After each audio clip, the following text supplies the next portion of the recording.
What does it truly mean to be wealthy? Is it the size of your bank account, the luxury of your possessions, or the prestige of your social status?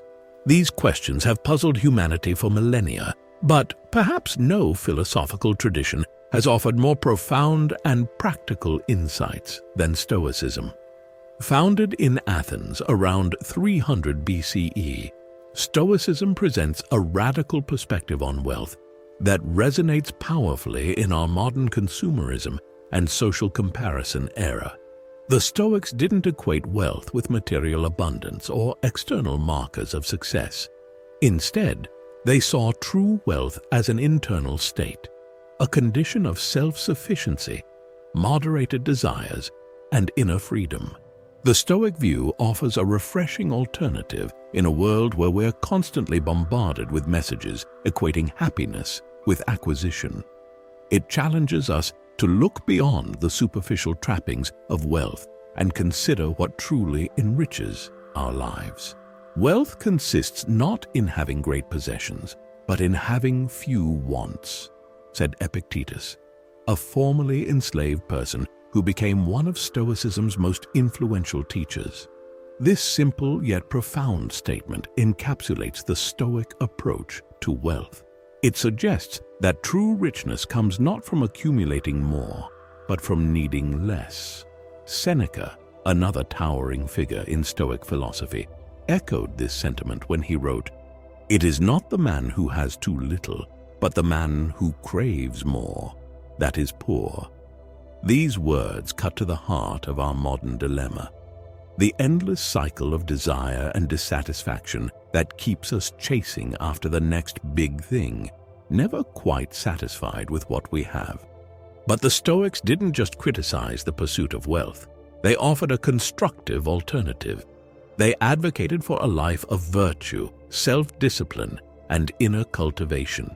"He is the most powerful person who has power over himself," Seneca advised, pointing to self-mastery as the ultimate form of wealth.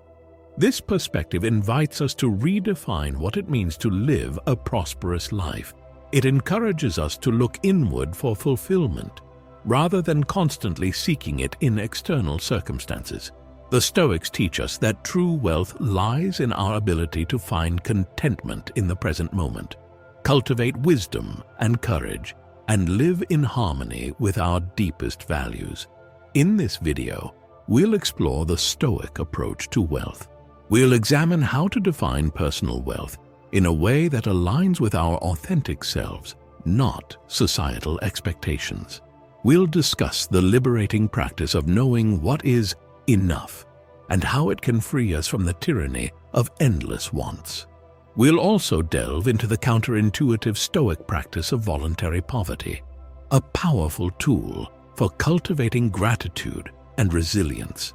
And we'll explore how to build genuine, lasting wealth by developing our inner resources and living a life of purpose and integrity. The wisdom of the Stoics offers us a pathway to a more prosperous, meaningful existence. It shows us that the wealthiest life is not filled with the most possessions, but the one most aligned with our values, most at peace with itself, and most open to the richness of human experience. The Stoic view on wealth. The Stoics, through their keen observations and life experiences, developed a profound understanding of the paradoxical nature of material wealth.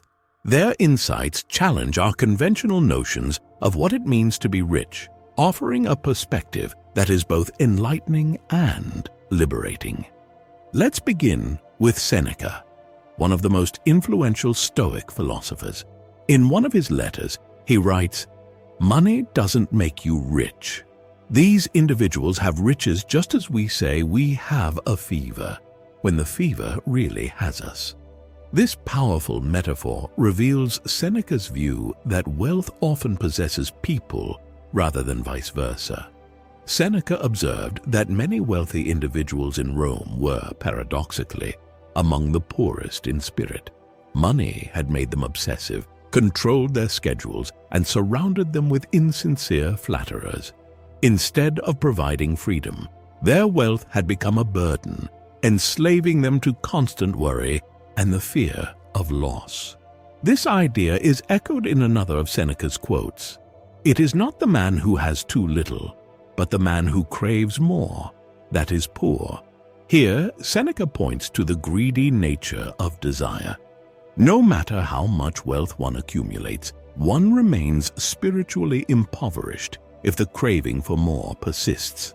Epictetus, another towering figure in Stoic philosophy, shared this perspective. A formerly enslaved person who gained his freedom and became a respected teacher, Epictetus had a unique insight into the true nature of wealth and liberty.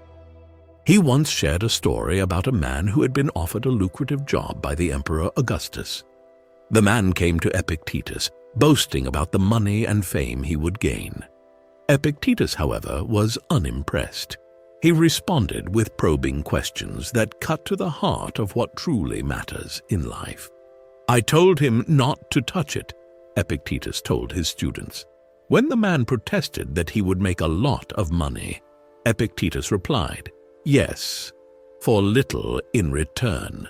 The man argued that many people would learn his name, to which Epictetus asked, "Are you planning to be there every time someone utters your name?" When the man said his name would outlive him, Epictetus said, "So will a rock you carve your name into." Finally, when the man boasted about wearing a gold crown, Epictetus delivered the coup de grace. "And they will put a crown made of roses on you for your funeral. You will look even more elegant in that." Through this dialogue, Epictetus demonstrates the fleeting and unsatisfying nature of external markers of wealth and success. He encourages us to look beyond the surface-level gains and consider the true cost of pursuing wealth, the sacrifices, compromises, and spiritual poverty that often accompany it. Marcus Aurelius, the Stoic philosopher king, also weighed in on this topic. He famously said, "We all love ourselves more than other people, but care more about their opinion than our own." This observation highlights how our perception of wealth is often shaped more by societal expectations and the judgments of others than by our values and sense of fulfillment. The Stoics recognized that true wealth comes from within, from a state of inner freedom, contentment, and self-mastery. As Epictetus put it, wealth consists not in having great possessions, but in having few wants. This radical redefinition of wealth shifts our focus from external accumulation to internal cultivation. By moderating our desires, cultivating contentment with what we have, and developing our inner resources, the Stoics argue that we can achieve wealth far more durable and satisfying than material riches. These ancient insights challenge us to reevaluate our modern notions of wealth and success. They invite us to consider, are we genuinely enriched by the size of our bank accounts or the number of possessions we accumulate? Or can we find a deeper, more enduring form of richness by mastering ourselves, moderating our desires, and focusing on what truly matters in life? The Stoic view on wealth offers us a path to freedom. Freedom from the endless cycle of desire and dissatisfaction, freedom from the tyranny of others' opinions, and freedom to live a life aligned with our deepest values.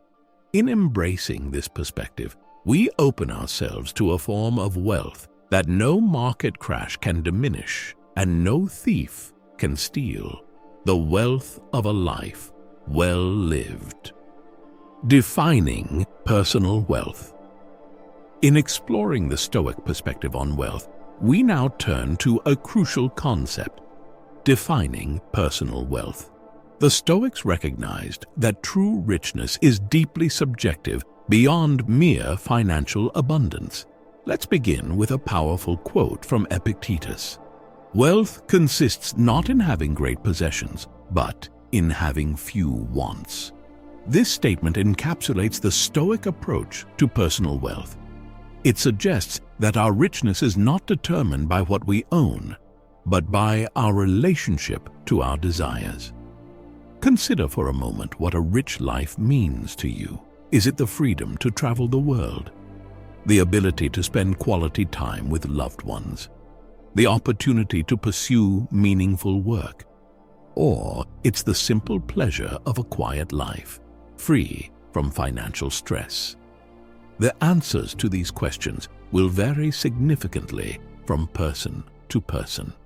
Some may find wealth in a life of adventure and new experiences, while others may see it in the depth of their relationships or the impact of their work.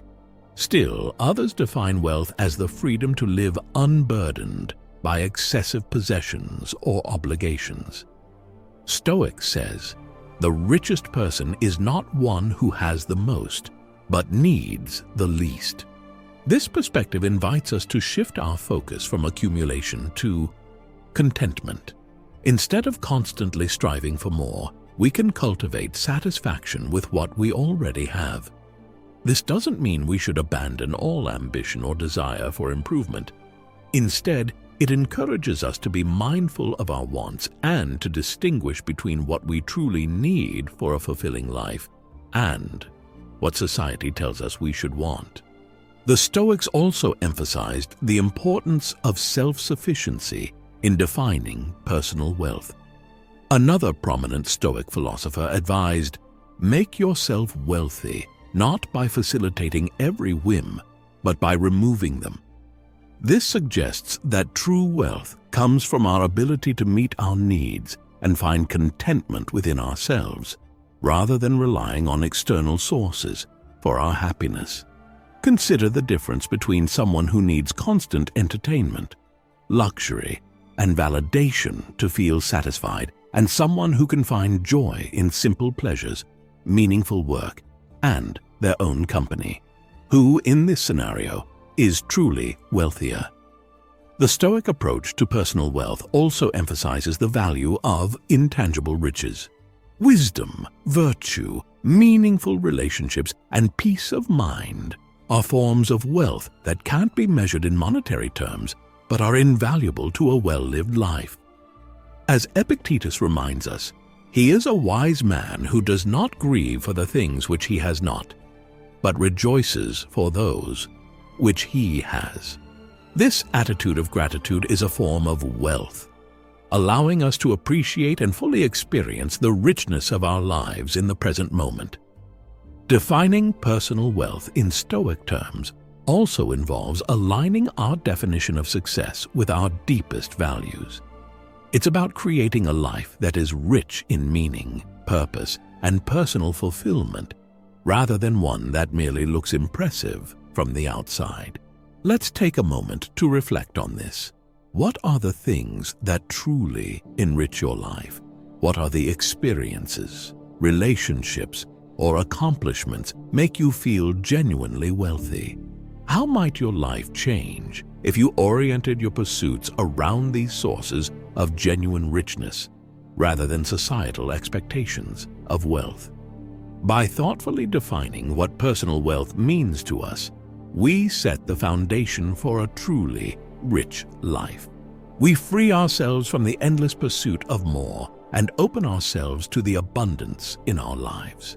Remember, in the Stoic view, the wealthiest person does not have the biggest house or the most expensive car. It's the person who has cultivated inner peace, finds joy in what they have, and lives in alignment with their values. As we move forward, let this Stoic wisdom guide us in redefining wealth on our terms. Let's aim not just for financial abundance, but a life rich in contentment, meaning, and genuine fulfillment, knowing what is enough. In our journey through Stoic wisdom on wealth, we now come to a crucial concept: knowing what is enough. This idea is central to the Stoic approach to living a rich and fulfilling life. Let's begin with an old and profound statement. If you don't regard what you have as enough, you'll be miserable no matter how much you possess. This powerful insight cuts to the heart of our modern struggle with contentment. In a world that constantly bombards us with messages of more, bigger, and better, the ability to recognize and appreciate enough is a radical act. The Stoics understood that the pursuit of wealth, when unchecked, can become an endless and unsatisfying chase. No matter how much we accumulate, there's always something more to want, something else to achieve. This perpetual desire fails to bring lasting happiness. It can rob us of the joy and contentment available in the present moment. Consider the wisdom of Seneca's observations. It is not the man who has too little, but the man who craves more that is poor. This reframes poverty not as a lack of possessions, but as an insatiable desire for more. In contrast, true wealth comes from being satisfied with what we have. But how do we determine what is enough? The Stoics would argue that it's a deeply personal question that requires honest self-reflection and a clear understanding of our values and needs. For some, enough might mean having sufficient resources to live comfortably and pursue their passions. For others, it could be the ability to provide for their family and contribute to their community. The key is to define enough based on our genuine needs and deepest values, rather than societal expectations or fleeting desires. Epictetus offers guidance. He is a wise man who does not grieve for the things which he has not, but rejoices for those which he has. This attitude of gratitude is a powerful antidote to the perpetual craving for more. By focusing on and appreciating what we already have, we can experience a richness that no additional wealth can provide. There's a well-known story that illustrates this point beautifully. At a party, the novelist Kurt Vonnegut informs his friend, Joseph Heller, that their host, a hedge fund manager, had made more money in a single day than Heller had earned from his wildly popular novel Catch-22 over its history. Heller responds, "Yes, but I have something he will never have: enough." This anecdote captures the essence of the Stoic approach to enough. It's about something other than accumulating the most, but recognizing the sufficiency of what we have and finding contentment in it. Another Stoic philosopher advises, make yourself wealthy not by facilitating every whim, but by removing them. Knowing what is enough isn't just about setting an upper limit on our desires, but actively working to moderate and refine them. By cultivating contentment and practicing moderation, we free ourselves from the tyranny of endless wanting. We create space in our lives for what truly matters: meaningful relationships, personal growth, contribution to others, and inner peace. Recognizing enough also allows us to make more intentional choices about using our resources. Instead of constantly striving for more, we can focus on using what we have in ways that align with our values and bring genuine fulfillment. So how can we put this wisdom into practice? Here are a few suggestions. 1. Regularly reflect on what you truly need for a fulfilling life. Distinguish between genuine needs and fleeting wants. 2. Practice gratitude daily. Take time to appreciate what you already have. 3. Before purchasing or pursuing a new goal, ask yourself, will this enrich my life, or am I just chasing more? 4. Experiment with simplicity. Try living with less and notice how it affects your contentment. 5. Define success on your terms, based on your values, not societal expectations. Remember, in the Stoic view, true wealth isn't about having the most, but about needing the least. By knowing and appreciating what is enough, we open ourselves to a richness that goes far beyond material possessions, the wealth of content and purposeful life. As we internalize this principle, we may already have more than enough. In that realization lies a form of wealth that no money can buy. Practicing poverty. One of the most counterintuitive yet powerful Stoic practices for cultivating true wealth is practicing poverty. This might sound strange in our modern context, where we often equate wealth with comfort and abundance. However, the Stoics understood that deliberately embracing discomfort and scarcity, even temporarily, can lead to profound insights and personal growth. Let's begin with Seneca's advice on this practice. Set aside a certain number of days during which you shall be content with the scantiest and cheapest fare, with coarse and rough dress, saying to yourself the while, "Is this the condition that I feared?" This exercise isn't about glorifying poverty or denying ourselves the necessities of life. Instead, it's a tool for building resilience, cultivating gratitude, and freeing ourselves from the fear of loss often accompanying material wealth. As Seneca wisely observed, wealth is the slave of a wise man, the master of a fool. This powerful statement encapsulates the Stoic approach to material possessions. The wise person uses wealth as a tool, not allowing themselves to be controlled or defined. On the other hand, the fool becomes enslaved to their possessions, constantly fearing losing them. By voluntarily experiencing poverty, even for a short time, we learn that we can survive and even thrive with much less than we typically believe we need. This realization can be incredibly liberating. It frees us from the anxiety of potential loss and helps us appreciate the abundance in our lives more deeply. Consider the story of the anonymous CEO who practices living on a minimal budget for 1 week each year. Despite his considerable wealth, he finds this exercise grounding and perspective shifting. It reminds him of the difference between wants and needs and helps him empathize with those less fortunate. This practice also aligns with the teachings of Musonius Rufus, who said, "If you really want to make yourself wealthy, you must first get rid of your debts." While he was likely referring to financial debt, we can also interpret this as the psychological debts we owe to our possessions, the mental energy we expend worrying about, maintaining, and protecting our stuff. Practicing poverty can help us shed these psychological debts. It teaches us that our well-being doesn't depend on our possessions. As we learn to be content with less, we gain a form of wealth that can't be taken away, the wealth of self-sufficiency and inner peace. Epictetus, who experienced absolute poverty and slavery in his early life, understood this well.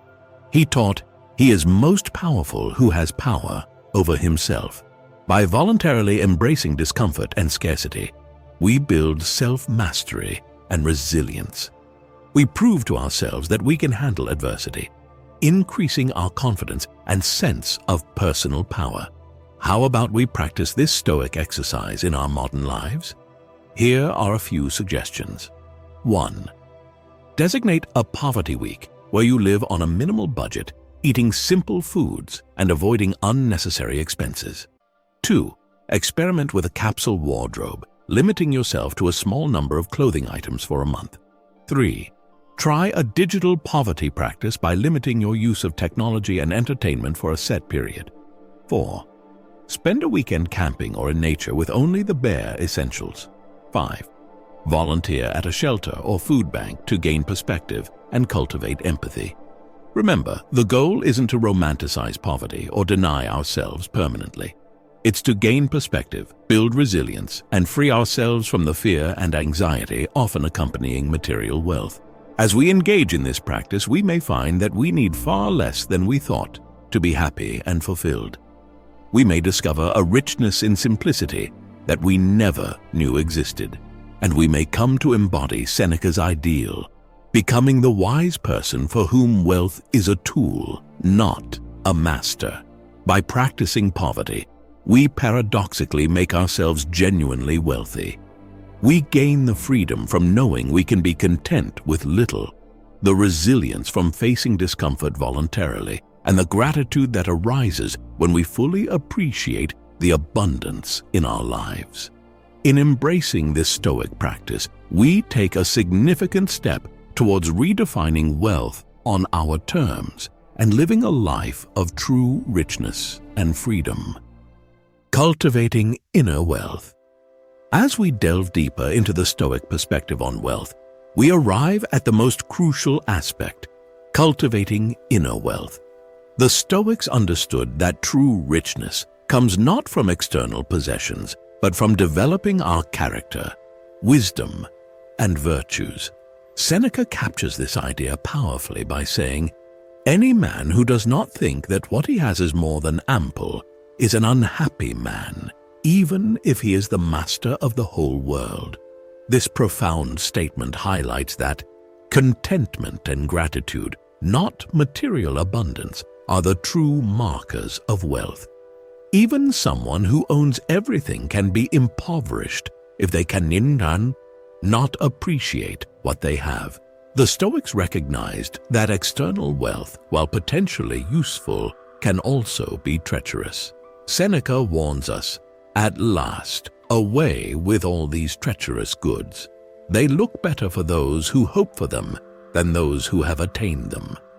This insight reminds us that pursuing material wealth often promises more satisfaction than it delivers. The anticipation of riches can be more alluring than the reality of possessing them. Instead of focusing on external riches, the Stoics advocated for cultivating inner wealth through the development of virtues. The four cardinal virtues of Stoicism, wisdom, justice, courage, and temperance, form the foundation of this inner wealth. Wisdom, in the Stoic sense, is about understanding what is truly valuable in life. It's the ability to discern between what we can control and what we can't, and to focus our energy on the former. Justice is about living in harmony with others and contributing to the common good. It's recognizing our interconnectedness and acting with fairness and integrity.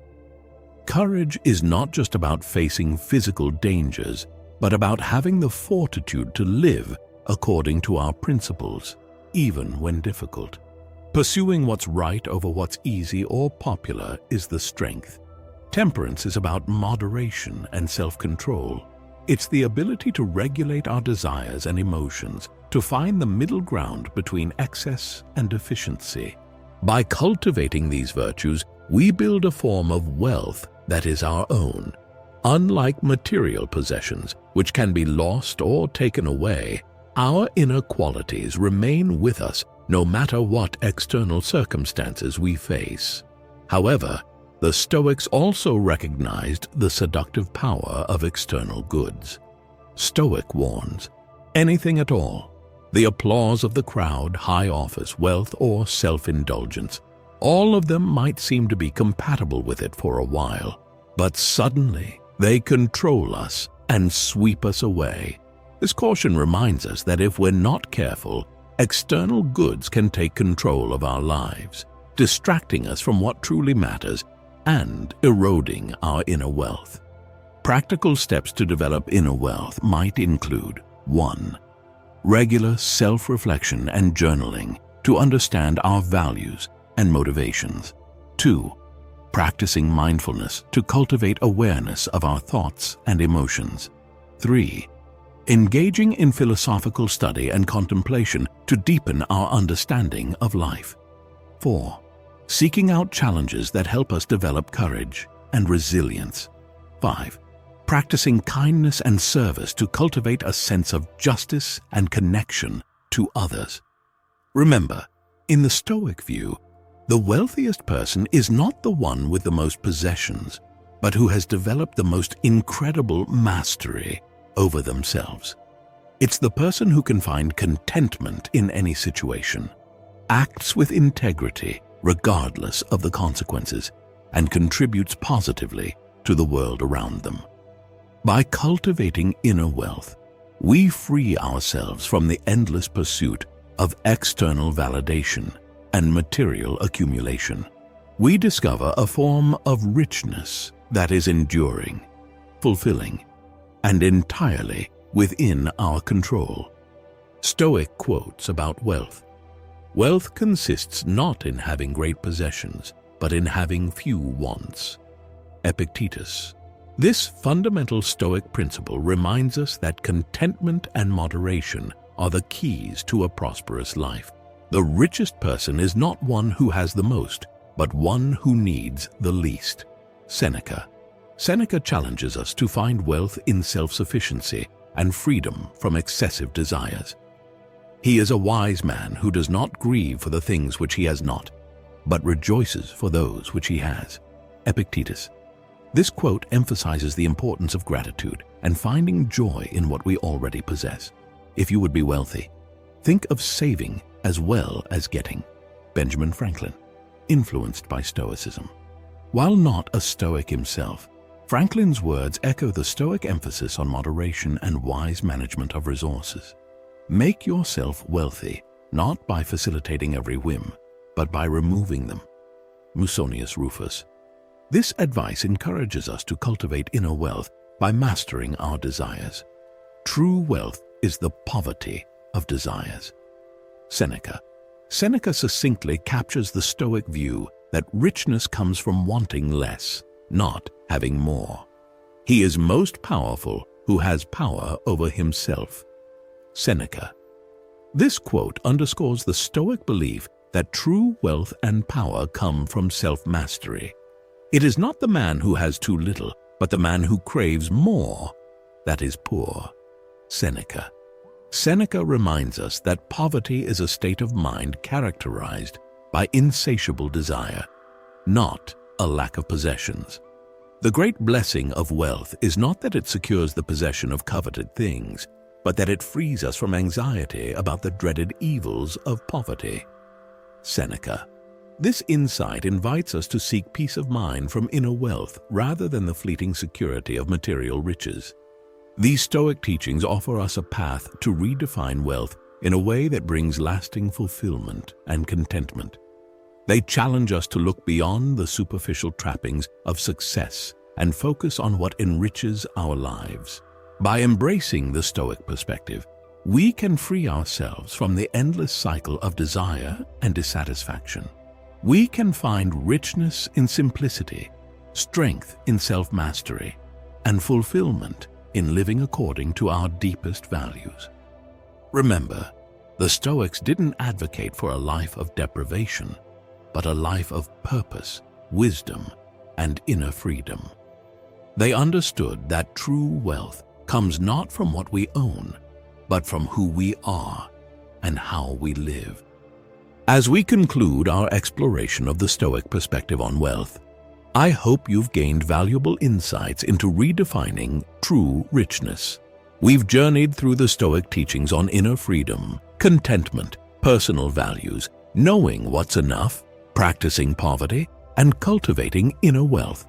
These timeless principles offer a compelling alternative to the relentless pursuit of material wealth in our modern world. They remind us that genuine richness lies not in what we own, but in how we think, act, and engage with life. I encourage you to apply these Stoic ideas in your own life. Reflect on what wealth means and how you might foster more contentment and inner richness daily.